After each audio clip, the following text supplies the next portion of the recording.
গৌতম বুদ্ধের হাজার হাজার শিষ্য ছিল। যখন তার কোনো শিষ্য বৌদ্ধ ধর্ম সম্পর্কে জ্ঞান লাভ করতেন, তিনি তাকে কোনো একদিকে পাঠিয়ে সেখানকার লোকেদের জাগ্রত করতে এবং জ্ঞান দিতে যাওয়ার জন্য অনুমতি দিতেন। বুদ্ধের এক শিষ্য বুদ্ধের কাছে 6 বছর পর্যন্ত ছিল। সে একদিন মহাত্মা বুদ্ধের কাছে এলেন আর বুদ্ধকে বললেন, হে বুদ্ধ, আমি আপনার কাছে 6 বছর ধরে রয়েছি। আমার পরে কত শিষ্য এসেছে, আপনি তাদেরকে জ্ঞান দেওয়ার জন্য বিভিন্ন দিকে পাঠিয়ে দিয়েছেন, কিন্তু আমাকে এখনো পর্যন্ত পাঠাননি। আমার কি এখনো বৌদ্ধ ধর্মের জ্ঞান লাভ হয়নি? বুদ্ধ হাসেন আর বলেন, এটা তো তোমায় নিজেকেই বুঝতে হবে যে তুমি কি বৌদ্ধ ধর্মের জ্ঞান লাভ করেছ না করনি। শিষ্য বললেন, হে বুদ্ধ, আপনি আমাকে এই 6 বছর পর্যন্ত যা কিছু উপদেশ দিয়েছেন আমার তা সব মনে আছে। আপনার বলা একটি কথা আমার মনে রয়েছে। আপনি আমাকে যা ইচ্ছা জিজ্ঞাসা করতে পারেন, আমি আপনাকে সমস্ত প্রশ্নের উত্তর দেওয়ার জন্য সক্ষম। আপনি আমাকে একটি সুযোগ দিন যাতে আমি যে কোনো দিকেই যেতে পারি আর লোকেদের আপনার জ্ঞান সম্পর্কেও বলতে পারি। বুদ্ধ বলেন, জ্ঞানের কথা মনে রাখলেই সবকিছু হয় না, যতদিন না পর্যন্ত আপনি তা আপনার ব্যবহারে না আনেন। যতদিন আপনি যে কোনো জিনিসকে আপনার ব্যবহারে না আনবেন, ততদিন আপনি অন্যদের বলতে পারবেন না যে সে তার ব্যবহারে সেই জিনিস নিয়ে আসুক। শিষ্য বললেন, যা কিছুই হোক না কেন, কৃপা করে আপনি আমাকে একটি সুযোগ দিন। আপনি আমার উপর ভরসা রাখুন। আমি সবাইকে আমার জ্ঞান দিয়ে প্রভাবিত করতে পারব। আমি লোকেদের এমন কথা বলতে পারি যে কারণে তাদের জীবনে শান্তি আসবে, আর তারা শান্তিপূর্ণভাবে তাদের জীবন কাটাতে পারবে। বুদ্ধ বললেন, তুমি এখনো প্রস্তুত নও। যখন তুমি প্রস্তুত হয়ে যাবে, আমি নিজে তোমাকে সঠিক রাস্তায় যাওয়ার জন্য অনুমতি দেব। শিষ্য বললেন, কেন বুদ্ধ? আপনি আমাকে এই 6 বছরের ততটাও জ্ঞান দেননি যা দিয়ে আমি লোকেদের প্রভাবিত করতে পারব। বুদ্ধ বললেন, ঠিক আছে, তুমি পূর্ব দিকে যাও, সেখানে তুমি একটি গ্রাম পাবে, সেখানে গিয়ে তুমি ভিক্ষা করে আনো আর সেখানকার লোকেদের তোমার জ্ঞান দিয়ে সাহায্য করো। কাল সকালে তুমি সেখানে একা যাবে আর সন্ধে বেলা এসে আমাকে বলবে তুমি কিভাবে সেখানকার লোকেদের সাহায্য করেছ। ওই শিষ্য এসব শুনে খুব খুশি হলেন এবং সে বুদ্ধের আশীর্বাদ নিয়ে চলে গেলেন। সে রাত জেগে জ্ঞানগুলোকে মনে করতে থাকল এবং মনে মনে ভাবল যে সে কাল এমন জ্ঞানের ছাপ রাখবে যা শুনে সেখানকার লোকেদের সাথে বুদ্ধ আমার ওপর প্রভাবিত হয়ে যাবে। সকালে উঠে সে মহাত্মা বুদ্ধকে প্রণাম করতে গেলেন। তাকে প্রণাম করে সে পূর্ব দিকে রওনা দিলেন। সন্ধ্যাবেলা যখন সে ফিরে আসলো, তখন বুদ্ধ দেখলেন ওই শিষ্যের মাথায় আঘাত লেগে রক্ত বের হচ্ছে। বুদ্ধ তাকে জিজ্ঞাসা করলেন, তুমি এই আঘাত কি করে পেলে? শিষ্য বলল যে বুদ্ধ, সেখানকার লোকেরা খুবই খারাপ, তাদের মধ্যে কোনো বুদ্ধিই নেই। সে আরও বলেন, আমি ওই গ্রামে ভিক্ষা নিতে গেলাম, কিন্তু কেউ আমাকে ভিক্ষা দেয়নি, বরং সবাই আমাকে গালি দিচ্ছিল। এক ব্যক্তি আমাকে ভিক্ষা দেয়, কিন্তু তা নিচে ফেলে আর রূঢ়ভাবে বলে, এটা উঠিয়ে নাও।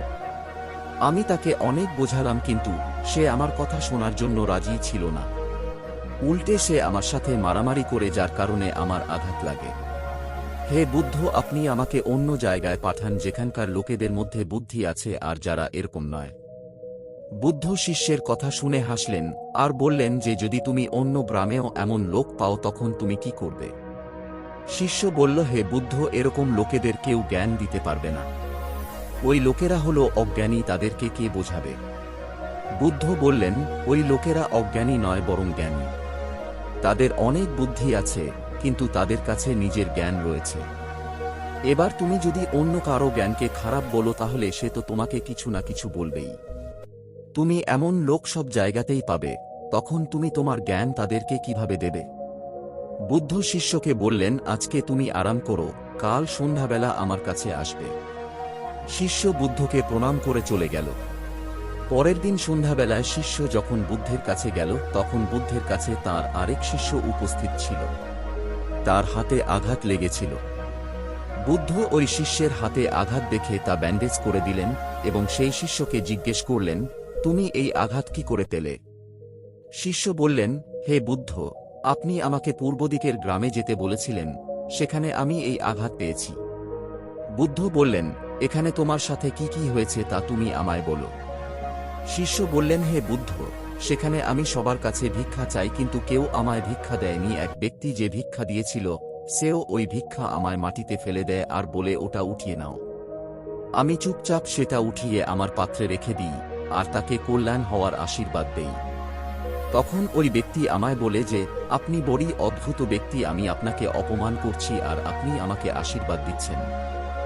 আমি তাকে বললাম যে, আপনি দানী ব্যক্তি, আপনি আমায় দান দিয়েছেন, এই কারণে আমি আপনাকে আশীর্বাদ দিলাম। তারপর সেখান থেকে আমি এগিয়ে যাই। তখন কিছু লোক আমাকে সেখান থেকে চলে যেতে বলে।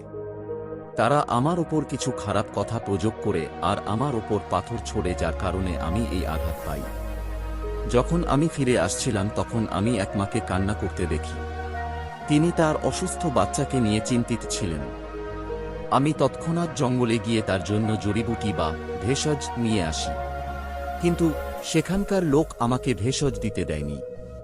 তারপর আমি তাদের কাছে অনুরোধ করি যে তারা যেন আমায় ওই বাচ্চাটির চিকিৎসা করতে দেয়। তারপর আমায় তারা যেমন বলবে আমি তেমনটাই করব। এরপর যে ব্যক্তি আমায় ভিক্ষা দিয়েছিলেন তিনি গ্রামবাসীদের বোঝায়, তখন তারা আমায় ওই বাচ্চাটিকে জড়িবুটি বা ভেষজ লাগাতে দেয়। তারপর ওই বাচ্চাটি ঠিক হয়ে যায়। তারপর গ্রামবাসীরা আমার সাথে করা অভদ্র ব্যবহারের জন্য ক্ষমা প্রার্থনা করে এবং আমায় ধন্যবাদ জানায়। তারপর আমি সেখান থেকে চলে আসি। হে বুদ্ধ, আপনার কাছে একটি অনুরোধ, ওই গ্রামের লোক খুবই সহজ সরল এবং সাধারণ। আমি কি রোজ ওই গ্রামে গিয়ে ভিক্ষা চাইতে পারি? এই সমস্ত কথা ওই প্রথম শিষ্য শুনছিল। সে এইসব কথা শুনে বুদ্ধের চরণে নত হয়ে বলে, হে বুদ্ধ, আমি বুঝে গেছি যে আমি এখনো ওই সবের যোগ্য হতে পারিনি যে অন্যজনকে জ্ঞান দেব। বুদ্ধ বললেন, আমরা বাইরে সেই সব লোককে দেখতে পাই যেমন আমরা ভেতর থেকে হই। যতক্ষণ না পর্যন্ত নিজেকে বদলাতে পারবো না ততক্ষণ আমরা অন্যকেও বদলাতে পারবো না। এই জন্য নিজেকে পরিবর্তন করা খুবই জরুরি। যে কোনো কথা বলার আগে তাকে ব্যবহারে আনা অত্যন্ত জরুরি, কেননা নিজের ব্যবহারে আনা জিনিসকে বলা বা বোঝানো খুবই সহজ হয়, আর সেটা মানুষ খুবই সহজে ও ভালোভাবে বুঝতে পারে।